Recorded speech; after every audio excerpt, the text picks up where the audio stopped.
Allez. Bon. 2, 13, 4, clap.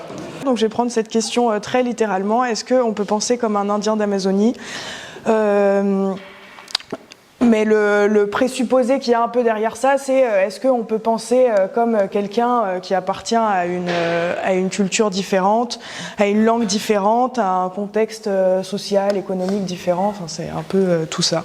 Prendre un peu cette figure que je ne vais pas définir de l'Indien d'Amazonie, en gros un indigène qui vit en Amazonie.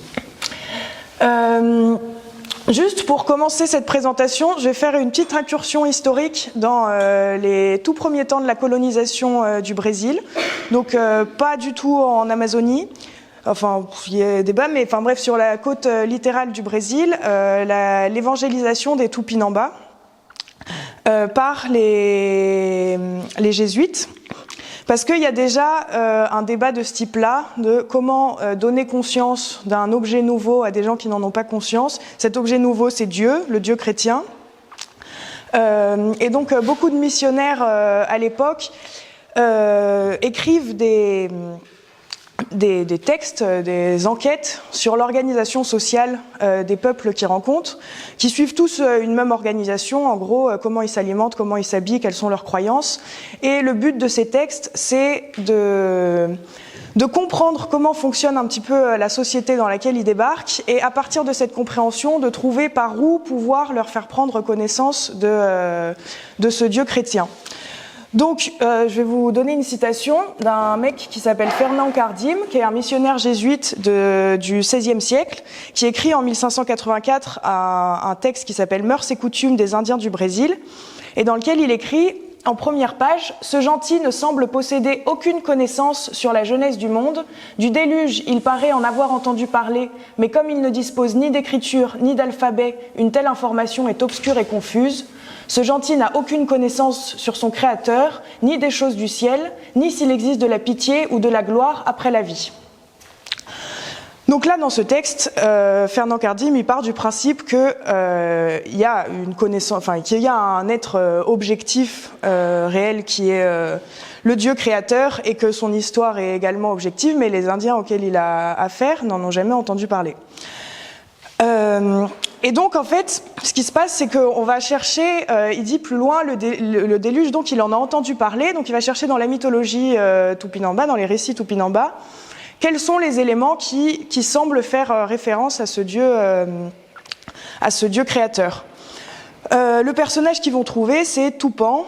C'est à la fois une onomatopée qui désigne le bruit que fait le tonnerre, un mot commun qui désigne les événements naturels célestes du type orage, tornade, ce genre de choses. Et c'est aussi en effet un personnage de la mythologie qui a été à l'origine des outils, des premiers outils, qui a apporté les premiers outils. Donc c'est tout ça à la fois, et les jésuites, ce qu'ils vont faire, c'est qu'ils vont prendre ce personnage Tupan et qu'ils vont appeler Dieu Père Tupan, pour essayer de faire saisir à ces Tupinambas qui c'est Dieu.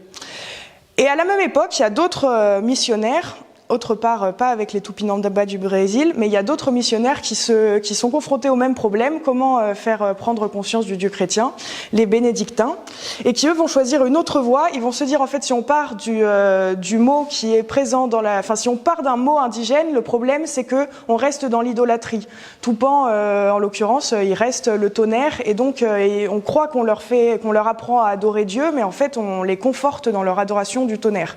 Donc on va insérer le mot Dieu dans la langue indigène, et donc c'est un Dieu qui n'a aucune référence dans cette langue-là, mais on va essayer de faire connaître, de pas intégrer des éléments de leur culture dans cette évangélisation.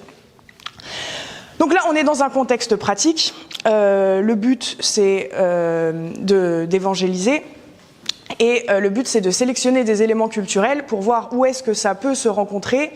Et la question qui se pose, c'est comment j'amène ces indigènes à penser comme moi, missionnaire chrétien. Moi, la présentation que je vais faire, en fait, c'est l'inverse. C'est comment nous, on peut penser comme eux. Mais on voit déjà que cette question-là, c'est une question en fait qui traverse un petit peu enfin qui est une question qui a une très longue histoire. C'est en fait comment j'amène à la connaissance de quelqu'un quelque chose dont il n'a pas déjà l'intuition. On peut même trouver cette question-là chez Platon avec la réminiscence. S'il n'y a pas déjà quelque chose en moi qui existe et qui peut se laisser saisir par cette description, est-ce que je peux vraiment créer comme ça, ad hoc, une connaissance de quelque chose ? Donc en anthropologie, ces questions de traduction, en fait, de compréhension culturelle et de traduction juste des langues, elle s'est posée aussi, mais donc à l'inverse, c'est-à-dire non pas comment les amener à penser comme moi, mais moi, en tant qu'ethnographe, en tant qu'anthropologue, comment rendre le mieux possible compte de la manière dont ces gens si éloignés de moi pensent. Dans les années 80, il y a une anthropologue qui s'appelle Catherine Lutz qui a écrit un ouvrage qui s'appelle Anthropologie des émotions, et dans lesquels, là, on n'est toujours pas en Amazonie, elle va faire une étude de la construction des émotions et de la description des émotions dans un groupe qui s'appelle les Ifaluk, qui est un groupe des îles du Pacifique de Micronésie. Et donc elle va essayer de faire une comparaison entre la construction des émotions chez les Ifaluk et dans la société américaine. Et il y a un exemple qui est sa traduction du terme fago en Ifaluk, qu'elle traduit à la fois par mélancolie, passion et amour. Donc le premier constat, c'est que contrairement à ce qu'ont fait les premiers traducteurs des langues indigènes, c'est-à-dire de partir d'une liste de mots espagnols ou d'une liste de mots portugais, et d'aller chercher dans les langues indigènes les correspondances terme à terme, et donc déjà d'enfermer la langue indigène dans un fonctionnement qui était calqué sur le fonctionnement des langues européennes, et sur le modèle latin. Là, elle montre que, en fait, déjà, on a un problème juste au terme sémantique. Un mot chez nous, ça peut être traduit par 3 choses qui veulent dire des choses différentes chez eux. Donc là, passion, mélancolie et amour pour fago. Et en plus, oui. Fago, F-A-G-O. Je ne sais pas du tout si ça se prononce comme ça, mais voilà. Et en plus de ça, ce qu'elle dit, c'est que ces 3 termes par lesquels elle les traduit, amour, passion et mélancolie, on ne peut pas les comprendre en fait en dehors de l'organisation sociale du groupe dans lequel ils sont déployés. La société Ifaluk, c'est une société qui est fondée sur le principe de l'adoption, du partage de la nourriture, de la solidarité entre cousins germains. Donc c'est un fonctionnement complètement différent d'une société qui est fondée sur l'organisation par famille nucléaire, avec les enfants qui vivent avec les parents dans une maison individuelle. Est-ce que ça veut dire, on peut se poser la question, est-ce que ça veut dire la même chose, l'amour, quand l'organisation sociale, quand par exemple la filiation elle est basée sur l'adoption ou quand elle est basée sur la filiation biologique. Il y a eu un épisode comme ça quand j'étais dans une communauté en Amazonie où une femme, je lui demandais si elle regrettait un peu cette vie dans la jungle quand elle était enfant, et elle me disait en fait à cette époque-là les anciens ils connaissaient pas l'amour parce que quand quelqu'un se faisait trop vieux, on l'abandonnait dans une tombe en céramique et on s'en allait pour construire une maison plus loin. Et donc la civilisation nous a apporté l'amour. Et en fait, on peut se demander, en fait, est-ce que c'était pas une forme d'amour propre à cette organisation-là, où la personne qui est sur le point de mourir, en fait, fait preuve d'amour pour la communauté, de ne plus être une charge à nourrir sans qu'elle produise rien dans la communauté, et réciproquement, si les enfants qui abandonnent cette personne, ils sont pas aussi dans une forme de respect pour le désir de cette personne d'arrêter de vivre. C'est ce genre de questions que le rapprochement entre pensée, donc là en l'occurrence émotion, et organisation sociale soulève. Donc deuxième niveau, le rapport avec l'organisation sociale, et en plus de ça, le problème là dans toute cette étude, c'est que on part du postulat qu'il existe un domaine séparé qui s'appelle les émotions. Et ce postulat-là, en fait, c'est un postulat qui a une histoire, nous-mêmes, dans notre histoire intellectuelle et philosophique, qui est intimement liée à toute la construction d'une frontière de plus en plus dure entre la matière et l'esprit, le corps et l'âme, où les émotions, ce serait le domaine du ressenti, de ce qui m'arrive de l'extérieur et qui génère quelque chose sur mon corps comme sensation, ou la réflexion, ce serait la rationalisation, ce qui se passe dans ma tête. Donc ce serait deux domaines qu'on pourrait séparer en fait. Et en fait ça c'est pas présent du tout. Enfin déjà chez les Ifalouk le terme émotion évidemment il n'y a pas de traduction. Peut-être qu'on pourrait en chercher une, mais enfin elle n'est pas immédiate en tout cas. Et chez beaucoup de peuples, cette partition entre le corps et l'esprit, entre la raison et l'émotion, il est pas du tout, on peut pas du tout le trouver. Par exemple, chez les Kandoshi, qui sont un peuple d'Amazonie péruvienne, il y a un concept qui a toujours été traduit par âme, c'est Vani, V-A-N-I. Ce concept-là, en fait, si on fait une traduction plus large, généreuse, il veut dire, alors, âme, donc, selon les missionnaires. Ensuite, l'ombre de la personne, l'image que... Enfin, si je manque à quelqu'un, si quelqu'un pense à moi, c'est l'image de moi que cette personne a dans la tête. Mais c'est aussi la palpitation du cœur, l'odeur du corps et la silhouette. Donc ça englobe en fait toute une réalité qui n'est pas du tout compréhensible dans cette distinction entre la tête et le corps, quoi. C'est à la fois l'un et l'autre. Donc, le problème étant posé, là on voit un peu tous les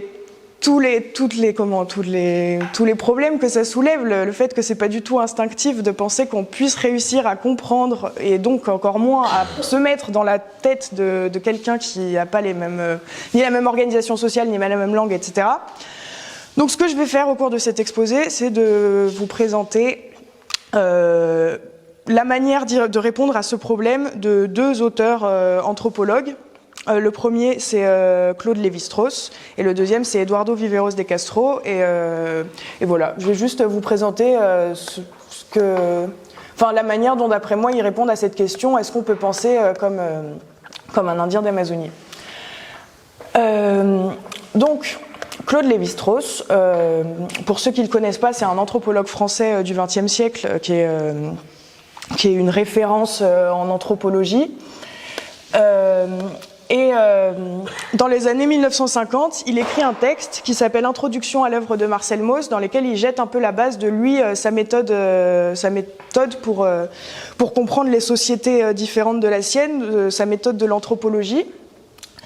Et en fait, ce problème dont je parle, il le pose même comme le problème en fait constitutif de toute pratique ethnographique.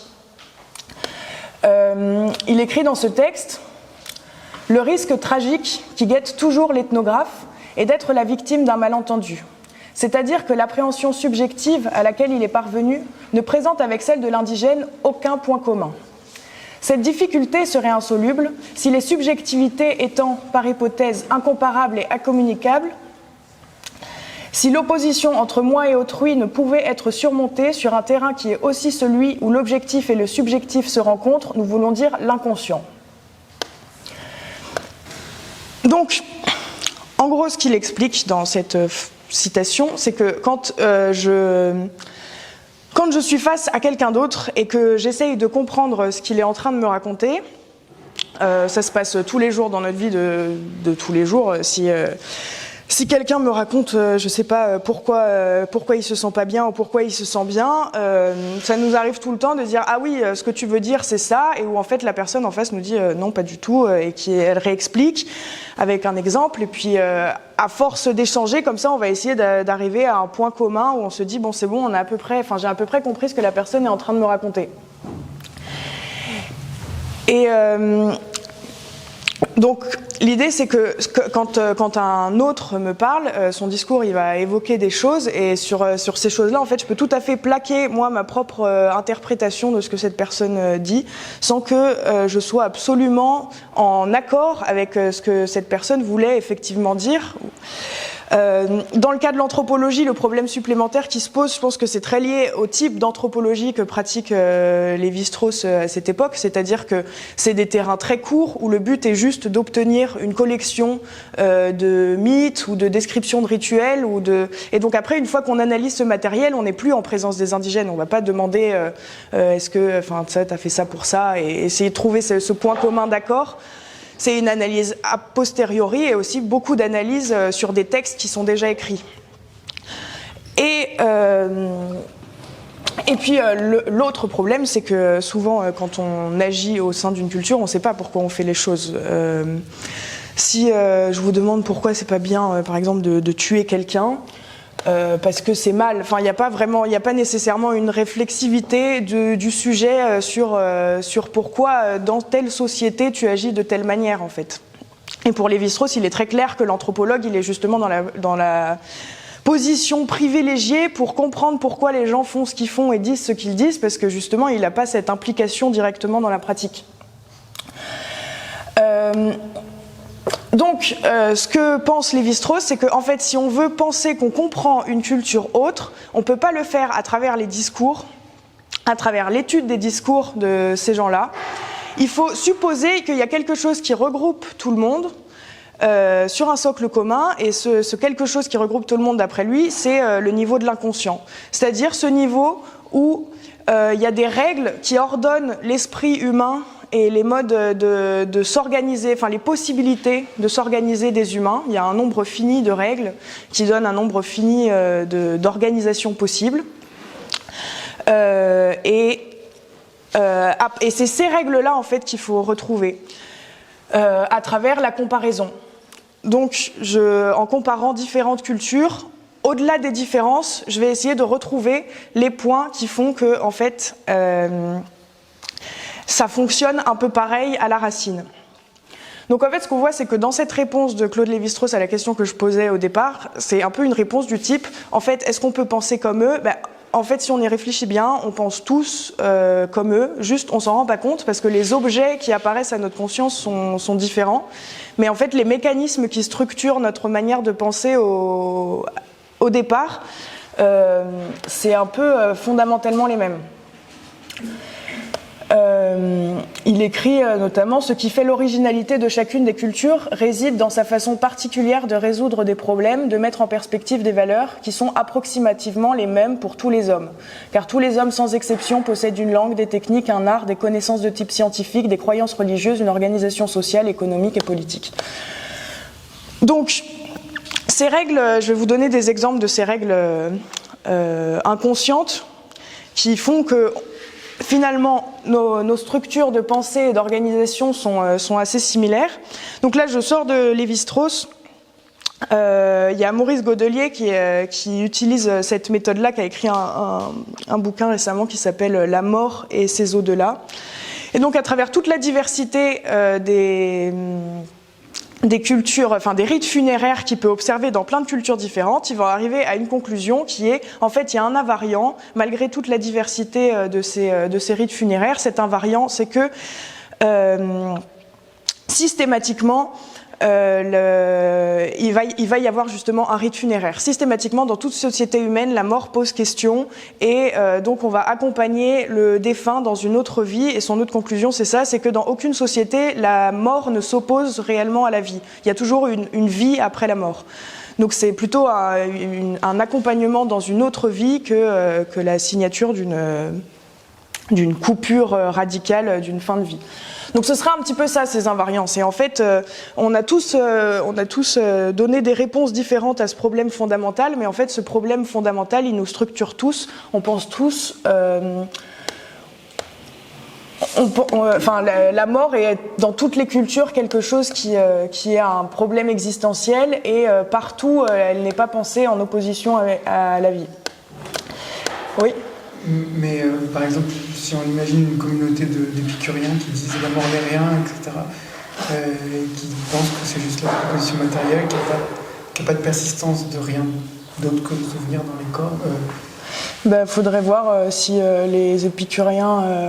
Moi je me souviens, enfin c'est un exemple débile, hein, mais est-ce que...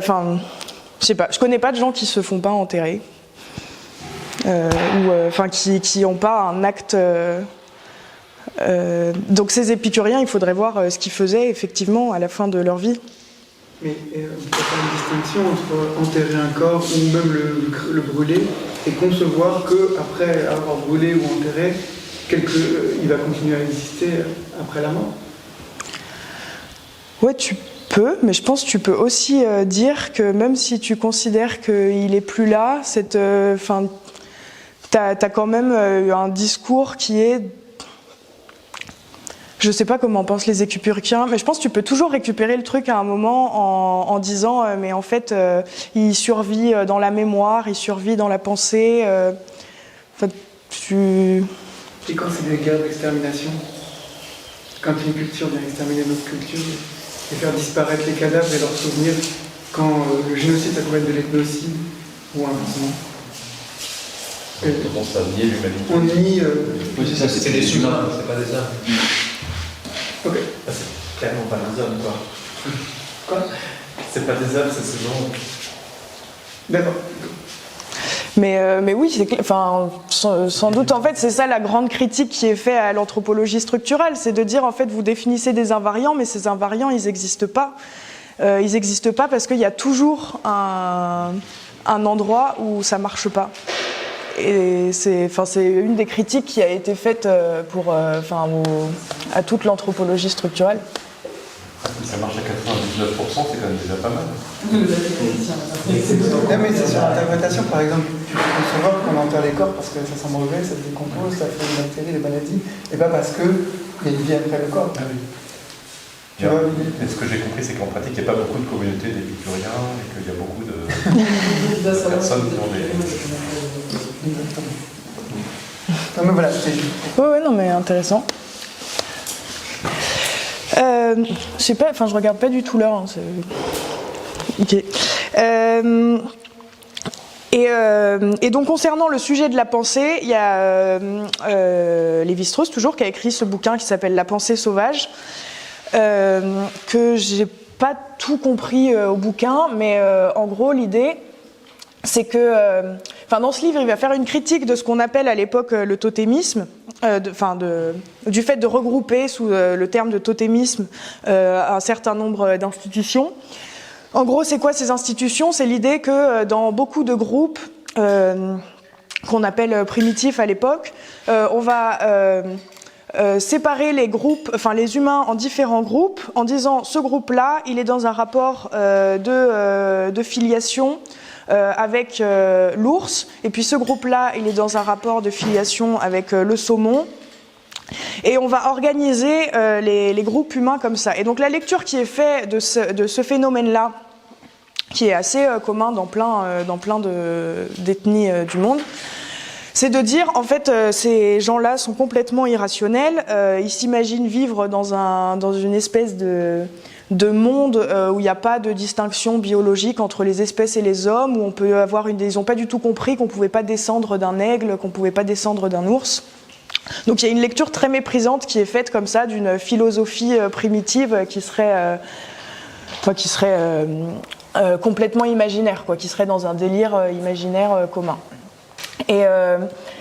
Et donc, à cette époque-là, dans les années 60, le contre-argument de Lévi-Strauss à cette lecture très méprisante des institutions de ces peuples dits primitifs, c'est de dire, en fait, le totémisme, c'est une logique, c'est pas une croyance, c'est une technique de description, c'est une logique de classification qui est présente dans toutes les sociétés. En fait, on utilise tous cette logique de classification pour décrire nos groupes humains et pour décrire le monde qui nous entoure. Là, la logique qui est utilisée par ces peuples qui disent descendance de l'ours, par exemple, c'est la manière de l'interpréter de Lévi-Strauss, c'est ces gens-là, en fait, qu'est-ce qu'ils font? Ils opèrent des groupes dans la nature, ils observent des distinctions. Un ours, c'est pas pareil qu'un saumon. Et comme ils ont besoin, en tant qu'être humain, de faire des différences entre leurs groupes, parce que il faut générer de l'échange de femmes, de l'échange de marchandises, etc.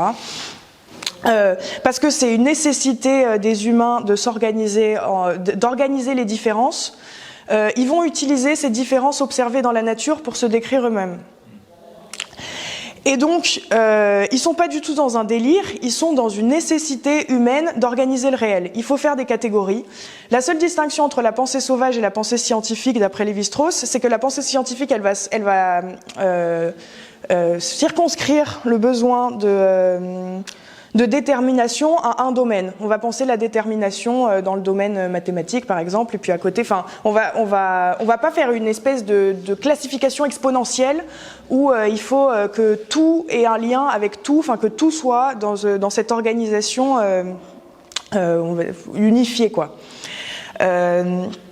Mais en fait, la pensée sauvage, cette pensée sauvage, donc ce besoin de classification et ce besoin ce miroir que se fait de la nature l'homme, c'est-à-dire d'utiliser les discontinuités du monde naturel pour lui-même penser sa propre personne et son propre être social, elle est toujours présente dans toutes les sociétés, même si dans notre société... Ouais, non, j'ai cru que tu faisais... Oui. J'ai pas compris la différence entre la pensée sauvage et la pensée scientifique. La pensée scientifique, ça va être l'idée que, en fait, il y a pas, tu crées des domaines dans lesquels tu vas penser une détermination particulière.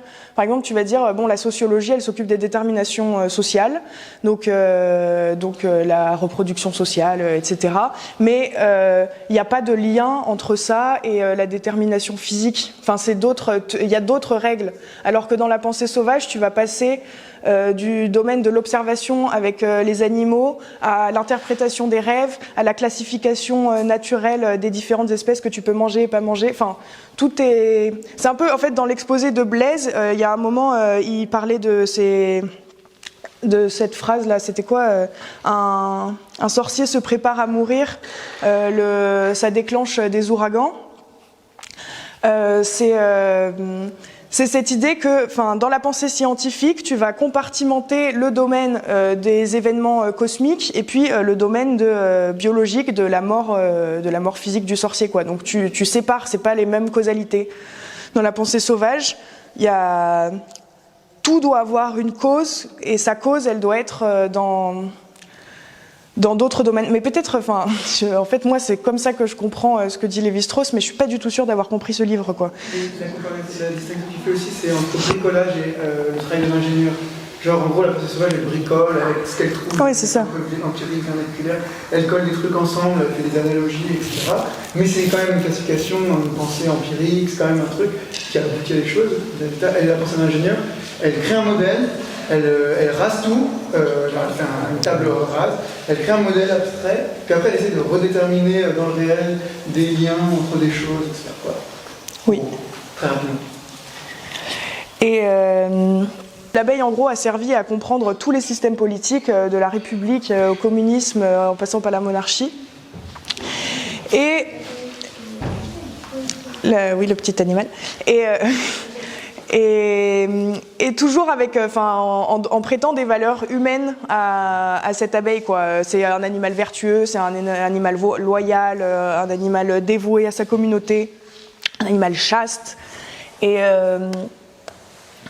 Et du coup, elle est où la frontière, quoi, entre est-ce qu'elle est imaginée, est-ce que c'est réellement, quand on utilise cet exemple et qu'on pense sincèrement qu'il veut dire quelque chose, on pense pas à une espèce de filiation politique qui irait du règne insecte jusqu'à nous.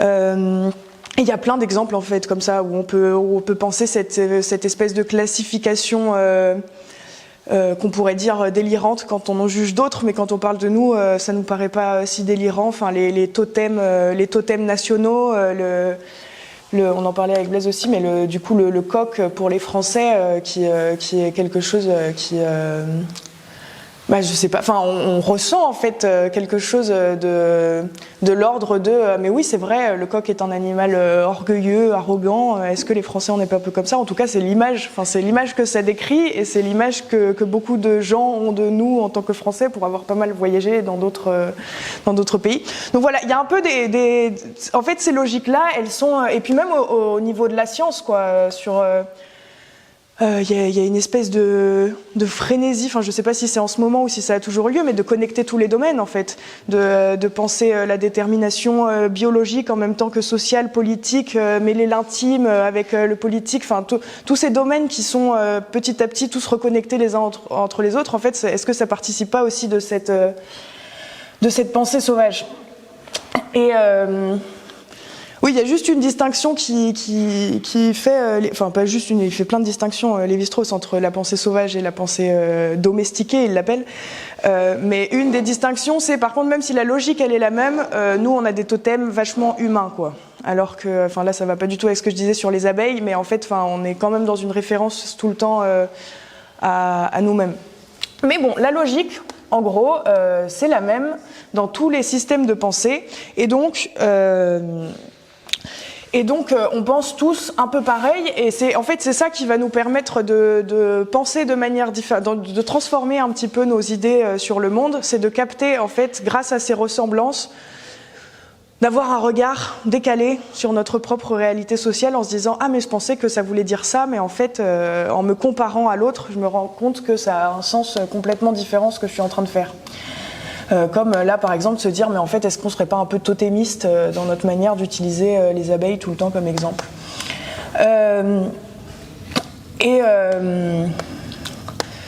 Donc voilà, donc ça ce sera en gros la première, je vais m'arrêter là pour Claude Lévi-Strauss, mais ce sera en gros la première manière de répondre à cette question, peut-on penser comme un Indien d'Amazonie? J'ai pas du tout parlé des Indiens d'Amazonie, mais ça va venir. Et donc cette première manière, ce serait, en fait, on pense tous pareil, en gros. La limite de cette approche, c'est qu'on va toujours penser que ce que les gens disent et les gens font, ça n'a aucun rapport avec le monde réel, ça a juste un rapport avec eux, enfin avec eux-mêmes. Les discours disent tout le temps quelque chose sur quelqu'un. Quelqu'un me dit quelque chose, par exemple, je sais pas, me dit ce mur est bleu. Au lieu de me dire ce mur est bleu, c'est une information, je me dis qu'est-ce que le fait qu'il le perçoive bleu est en train de dire sur sa manière de percevoir le monde. Donc en fait, on est toujours dans une espèce de médiation, on apprend quelque chose que en comprenant, en analysant, je sais pas comment dire, mais je pense que vous avez compris l'idée. Donc on se prive en fait de toute possibilité que les discours des autres cultures sur le monde, leur perception consciente des différents mondes, disent vraiment quelque chose sur la nature des choses. Je vais vous donner un exemple du coup, là pour le coup, amazonien. Quand une femme Ticuna, c'est une ethnie d'Amazonie colombienne, dit... En fait, cet arbre, sous son écorce d'arbre, et à travers le chaman peut percevoir cette nature en dessous de l'écorce. L'arbre, en réalité, il est humain. Soit je me dis, ah ok, elle est en train de me dire que l'arbre est humain, donc ça veut dire qu'en fait, elle a une pensée animiste et qu'en réalité, ça a toujours existé dans les sociétés humaines de prêter nos propres qualités au monde extérieur. Ça, c'est la version Lévi-Strauss. Soit il y a l'autre version qui est de dire mais en fait qu'est-ce que ça m'apprend moi sur qu'est-ce que c'est qu'un humain et qu'est-ce que c'est qu'un arbre si je prends au sérieux le fait qu'elle est en train de me dire que cet arbre c'est un humain. C'était quoi la première version? La première version c'est de se dire en fait on pense tous un peu comme ça en prêtant nos qualités d'humain au monde qui nous entoure, en anthropomorphisant le monde qui nous entoure. Et donc ça dit quelque chose sur la logique de perception de l'humain, mais ça dit rien sur qu'est-ce que c'est que l'arbre. L'arbre, il reste quelque chose d'extérieur à l'humain, que finalement, on s'en fiche de savoir ce que c'est un arbre. Tout le monde sait ce que c'est un arbre d'ailleurs, c'est un truc avec un tronc et des feuilles. Alors que non, cette dame, elle dit il est humain. Et qu'est-ce que ça veut dire ? Donc là, je vais entrer plus profondément dans la philosophie amazonienne, du coup, en vous parlant d'une deuxième approche de cette question, peut-on penser comme un Indien d'Amazonie ? C'est la réponse d'un anthropologue brésilien contemporain qui s'appelle Eduardo Viveiros de Castro. Qui lui, du coup, va prendre ce parti-là de faire l'effort de prendre au sérieux ce que disent les personnes avec qui qu'il étudie quoi, dans sa pratique ethnographique, et de se poser la question réellement qu'est-ce qu'ils disent sur le monde. Donc son ethnographie, l'ethnographie qu'il a réalisée, c'était dans un peuple du Brésil qui s'appelle les Arauete, et il a écrit un livre qui s'appelle From the Enemy Point of View. Il y a une version évidemment brésilienne qui est sortie avant, mais moi j'ai lu cette version en anglais, donc je vous parlerai de celle-là. C'est sorti dans les années 80. Et donc dans cette étude de ce peuple-là, il a essayé de construire quel est le concept de personne qui est produit par cette société-là. Il va faire une espèce d'anthropologie philosophique, quoi, en se disant c'est quoi une personne pour les Arauete. Et donc à partir d'une étude du langage et des discours religieux et des pratiques chamanistiques et une étude de la société en fait. Il va produire ce concept de personne, et chez les Arauete, lui, sa thèse, c'est que la personne est fondamentalement ouverte sur l'extérieur, et même un extérieur hostile, c'est la personne est construite par le point de vue qu'a sur la personne l'ennemi. C'est d'où le titre du bouquin, From the Enemy Point of View. Donc son effort, c'est de vraiment se plier au discours de l'indigène. Il y a un exemple assez clair, c'est dans l'histoire de l'anthropologie, il y a toujours eu la volonté d'opposer les sociétés primitives aux sociétés historiques ou civilisées ou modernes. Et donc une des oppositions qui se faisait, c'était de dire les sociétés primitives, elles sont dans une logique de reproduction permanente du même. Ce qu'elles visent, c'est à ne surtout pas bouger. Et les sociétés historiques, elles, c'est des sociétés qui sont orientées vers le progrès, vers l'évolution, vers le changement. Le contre-argument de Viveros de Castro à cette opposition-là, par exemple, c'est de dire mais en fait, vous prenez pas au sérieux ce que ces sociétés disent elles-mêmes sur leur nature, puisque elles sont dans un changement permanent, puisque en fait c'est l'extérieur qui les définit en permanence. Donc elles-mêmes ne se pensent pas du tout dans la reproduction de l'identique permanent. Donc, ce concept de personne qui construit, il écrit bidé, je ne sais pas du tout comment ça s'écrit, comment ça se prononce non plus, c'est écrit B-I-D-E. Et donc, il va le construire en déjà distinguant les différents niveaux où il est utilisé. C'est un terme qu'on peut traduire par à la fois humain, nous, et nous-mêmes, quoi, et peuple. Et il y a différents niveaux dans lesquels il s'articule avec d'autres termes. Et donc c'est l'étude de l'utilisation de ce concept dans tous ces contextes sociaux qui va l'amener à définir qu'est-ce que c'est qu'une personne pour les Arauete. Donc à un premier niveau, c'est juste la forme au niveau humain, c'est la forme anthropomorphique de tous les existants. C'est le fait que l'intériorité de tout ce qui existe, c'est la même, c'est bidé. Et cette forme-là, elle est similaire à ma propre forme, donc c'est une forme humaine. Mais ça, c'est un degré qui est jamais utilisé dans la langue courante, il dit. Donc en fait, c'est pas ça le vrai niveau important. C'est surtout, c'est un terme qui fait référence à moi dans ma position de sujet par rapport à amité ou aoui. Et amité, c'est autre, et aoui, c'est ennemi. Et toujours, on se pense bidé en opposition avec un autre, qui lui-même se pense bidé en opposition avec un autre. Donc la personne, c'est pas une identité, c'est pas quelqu'un qui, indépendamment du regard qu'on porte sur elle, a sa forme avec son contenu. C'est une position par rapport à quelqu'un qui me regarde comme tel. Et ça, c'est un cas très très commun en Amazonie, ce qu'aujourd'hui on appelle les ethnonymes, par exemple Arauete ou Achuar et d'autres Kandoshi. En fait, c'est des termes qu'on dit, eux, c'est les Kandoshi, comme si c'était le nom d'un peuple, comme pour nous Français. Mais en fait, c'est pas comme ça que ça fonctionne. Je suis Chouar parce que je dis je parle de mon peuple. Mais en fait, au sein de la même ethnie, on va dire. le groupe d'à côté me reconnaîtra pas comme Chouard, parce qu'il se reconnaîtra lui-même comme Chouard, et moi je serai autre chose, je serai un ennemi ou un allié. Mais donc... Mais ils ont des noms entre eux pour se représenter entre eux aussi. Comment ça? Ces peuples voisins, ils ont aussi des noms dans leur langue. Pour appeler les autres aux autres peuples, non?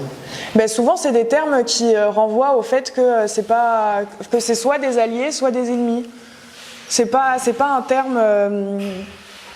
terme fixe qui définirait une particularité culturelle ou c'est une manière de désigner l'autre. Tu vois ce que je veux dire? Là, c'est comme le mot barbare. Ouais, voilà, c'est ça. Ça va désigner les autres des Grecs, ou le mot germain, germanus, qui veut juste dire le peuple qui est de l'autre côté du Rhin et qui est voisin du peuple gaulois, là. Et ça, c'est César qui le décrète. Okay. Et ils n'existent pas vraiment géographiquement ni ethniquement. Et du coup, ça, c'est l'ennemi qui dit, ça, eux, c'est les voisins. Donc, ces autres gens qui sont les gens intermédiaires entre nous et eux. Est-ce qu'il y a une dimension genrée là-dedans? En particulier, il y a des peuples qui vont faire des raptes de femmes dans d'autres tribus ou dans d'autres...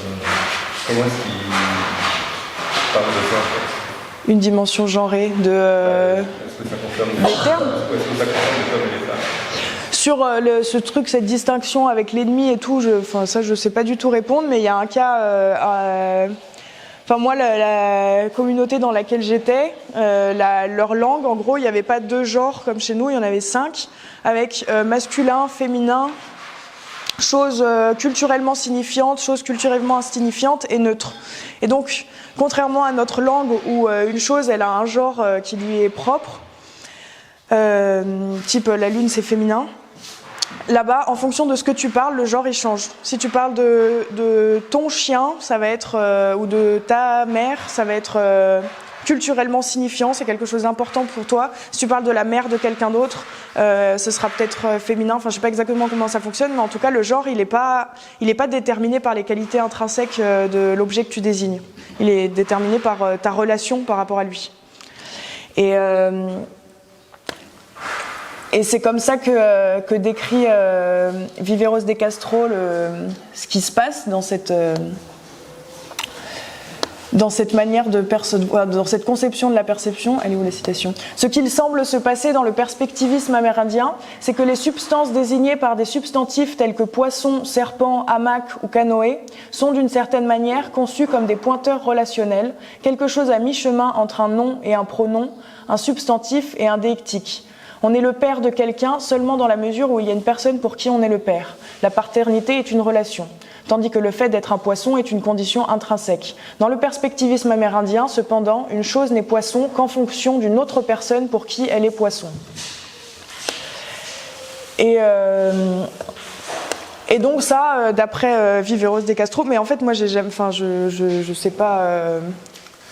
Je répète juste ce qu'il raconte dans son bouquin, mais d'après lui, c'est ce qui se passe avec le concept de personne aussi. En fait, chaque autre est personne pour lui-même, est bidé pour lui-même, mais pas pour moi. Et la nature de cette personne, elle change en fonction de sa position par rapport à moi, par rapport à mon groupe.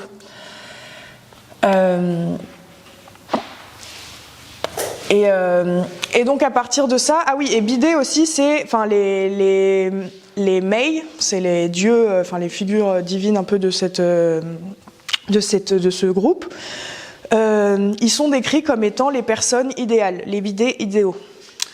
Et les dieux, ils sont anthropophages. Quand on meurt, l'image de ce groupe-là, c'est que tu meurs et t'arrives dans le ciel, je sais pas où t'arrives, mais t'arrives et les dieux te dévorent. Et une fois qu'ils t'ont dévoré, là, c'est bon, tu fais ta vie après la mort. Et selon cette logique, si tu es anthropophage, c'est que tu es mon ennemi. Et ça, c'est un autre truc qu'on trouve souvent dans les récits ethnographiques, c'est que c'est très dur d'obtenir des récits de sa propre... après, ça, c'est certainement lié à la colonisation et au fait que c'est devenu quelque chose de répréhensible. Mais il y a beaucoup d'anthropologues qui décrivent le fait que c'est difficile d'entendre des récits des gens sur leur propre anthropophagie, quoi. Souvent, ils parlent de l'anthropophagie de leurs voisins. Et donc, Donc oui, donc en fait la personne idéale que tu deviens, c'est ton propre ennemi. Et donc là, c'est là que Eduardo Viveros de Castro fait toute sa construction, qui est que la personne, elle se construit déjà, elle se construit pas intérieurement en cultivant des caractéristiques propres, mais toujours dans ce rapport avec le regard de l'ennemi, où je ne suis moi-même que parce que je suis dans cette relation avec l'extérieur de ma communauté. Etc. Et du coup, à partir de ça, il propose par exemple une réinterprétation des rituels cannibales en opposition avec une lecture qui voudrait par exemple que quand on mange son ennemi, on essaye de manger sa puissance, sa force. Ou une autre thèse qui était celle d'un anthropologue qui s'appelle Florestan Fernandez, qui disait, lui, que dans les rituels anthropophages, ce qu'on essaye de faire, c'est recréer l'unité du groupe en mangeant à travers l'ennemi que je mange mes propres parents qui l'a mangé avant.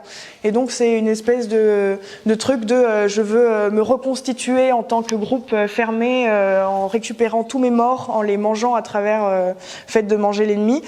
Viveros de Castro, il dit non, ce qui se passe, c'est que en mangeant l'ennemi, ce que je veux, c'est devenir moi-même mon propre ennemi et donc faire rentrer l'extérieur à l'intérieur du principe constitutif de ma communauté. Et donc la société Arawete, ou la société Tupinamba anthropophage, ce serait une société qui est toujours dans le besoin de quoi ? Ouais, d'intégration et puis d'extériorisation de soi et d'intégration de l'autre, un truc, digestion. C'est ça.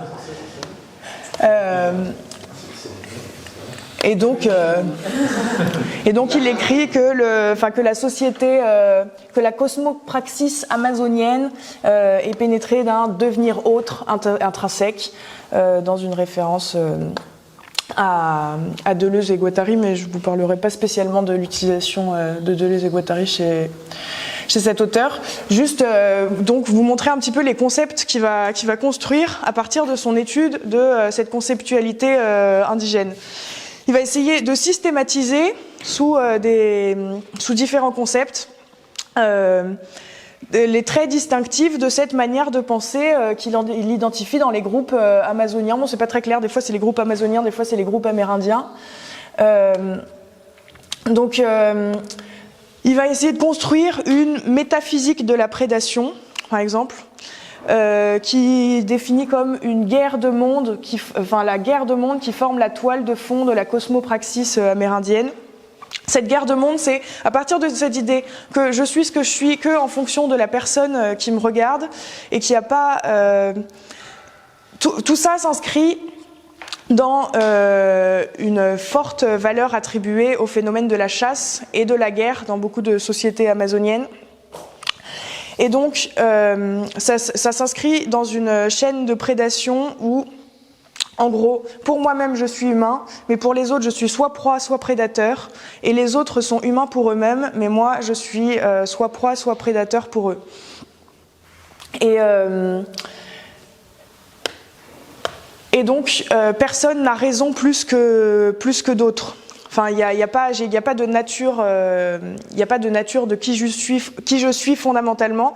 Et donc, le danger qu'identifie Eduardo Viveros de Castro dans la peur fondamentale en gros de l'indigène amazonien, c'est qu'une autre subjectivité plus forte que la mienne l'emporte sur la mienne. Si je me promène dans la forêt et que tout d'un coup je commence à entendre un singe me parler, c'est pas normal. Ça veut dire que je suis en train de commencer à percevoir le singe comme humain, et si je perçois le singe comme humain, ça veut dire que je suis en train moi-même de devenir, de m'éloigner de ce qui était l'humanité de mon groupe, et je suis en train de devenir singe, et donc l'issue la plus probable, c'est la mort. Et donc, il y a pas mal de récits ethnographiques comme ça qui essayent de reconstruire comment les gens décrivent eux-mêmes ce qui se passe dans les événements de la vie quotidienne. Et notamment, il y a une autre anthropologue brésilienne qui s'appelle Tania Stolz Lima, qui décrit ce que c'est que la chasse au pécari pour le groupe chez qui elle travaille, c'est les Juruna. Et la chasse aux pécaris, en gros, en fait, pour moi, c'est une chasse. Je suis en train de chasser des proies, mais pour les pécaris, ils sont en train de faire la guerre contre des ennemis. Et donc, il y a plein de prohibitions dans la manière de parler de ce qui va se passer. Il faut faire très attention à pas utiliser le terme ennemi, justement, parce que si je reconnais que ce qui est en train de se passer, c'est une guerre et pas une chasse, là, j'ai déjà perdu, je vais mourir, parce que c'est son point de vue qui l'a emporté sur le mien. Donc, l'idée, comme ça, qu'il y aurait une espèce de lutte en permanence entre différentes subjectivités sur qu'est-ce que c'est que la qualité de ce qui est en train de se passer.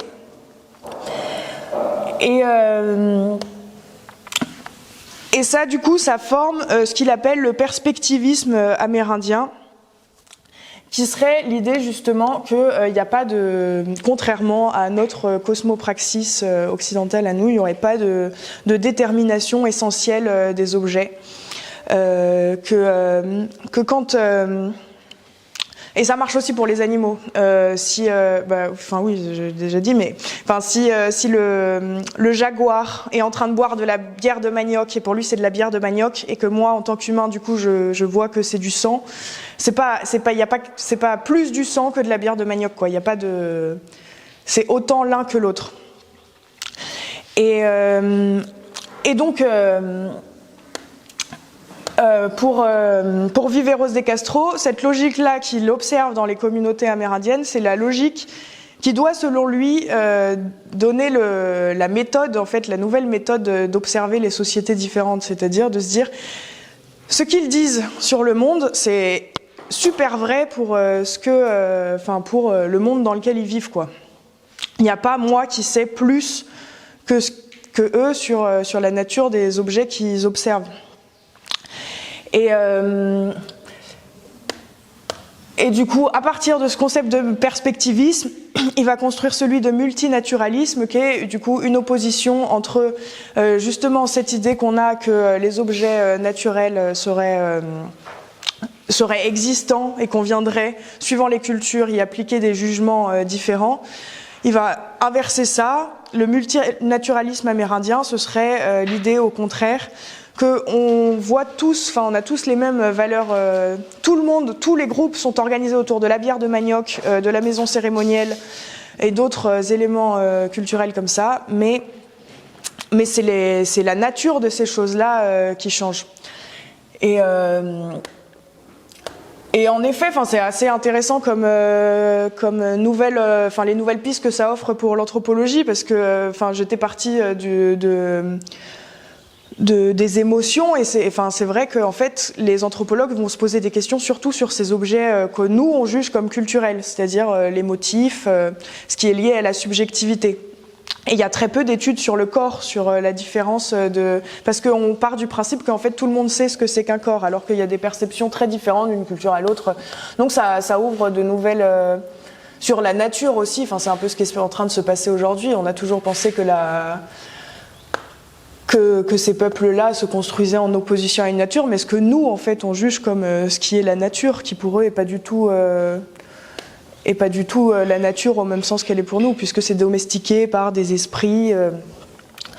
Donc voilà, c'était une présentation assez rapide de ces différents concepts que propose Eduardo Viveros de Castro, mais en gros, sa proposition théorique par rapport à cette question de est-ce qu'on peut penser comme eux, c'est non, mais en fait ce qu'on peut faire c'est en faisant l'effort de prendre au sérieux ce qu'ils disent, voir comment ça influe, ça modifie ma manière de penser.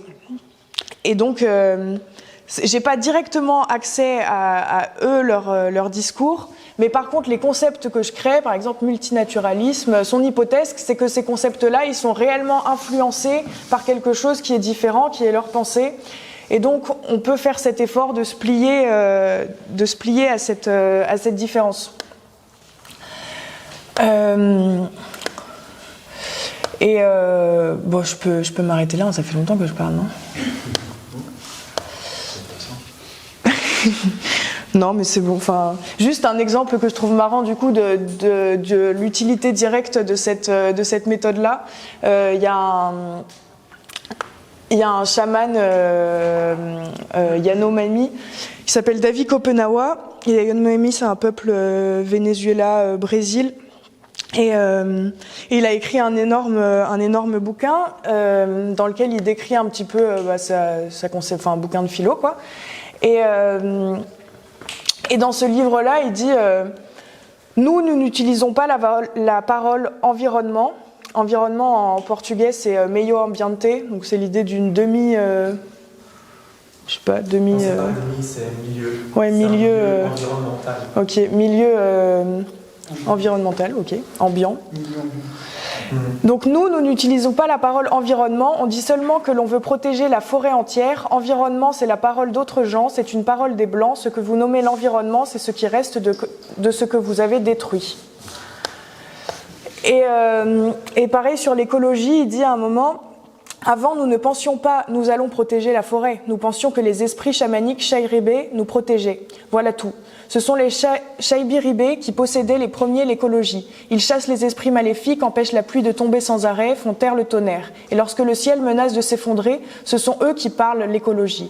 Ils protègent le ciel quand il veut se transformer, lorsque le monde veut s'obscurcir. Ils sont l'écologie, alors ils l'en empêchent. Nous possédions ces paroles depuis toujours, mais vous, les Blancs, vous avez inventé l'écologie. Puis ces paroles ont été dévoilées et propagées partout. Eduardo Viveros da Castro, il appelle ça les homonymes trompeurs. Donc c'est un peu le contraire de ce que ferait Claude Lévi-Strauss, quoi. Sous des termes différents, trouver en fait ce qui veut dire la même chose. Chez Viveros da Castro, c'est plutôt dire en fait attention quand il dit la même chose, il utilise lui aussi le mot nature, mais ça n'a pas du tout le même sens que chez nous. Donc Entre nous là dans la salle, est-ce qu'on a la même notion de... Oui. Ben non. On n'est pas obligé d'aller en Amérique. Bien sûr, mais c'est ça. Je pense que c'est ça la limite du truc, quoi. C'est que pour faire ça, il construit des grosses caricatures, quoi. Est-ce qu'on est tous multiculturalistes selon cette idée hyper caricaturale qu'on penserait une essence des choses intrinsèques. Enfin, est-ce que même dans l'histoire de la pensée occidentale, il n'y a pas des choses qui vont pas dans ce sens-là? Je trouve que c'est une des limites de son travail, quoi. À force de vouloir créer ces distinctions, c'est générateur de caricatures. Et je sais pas si c'est une bonne option. Mais voilà, j'ai fini.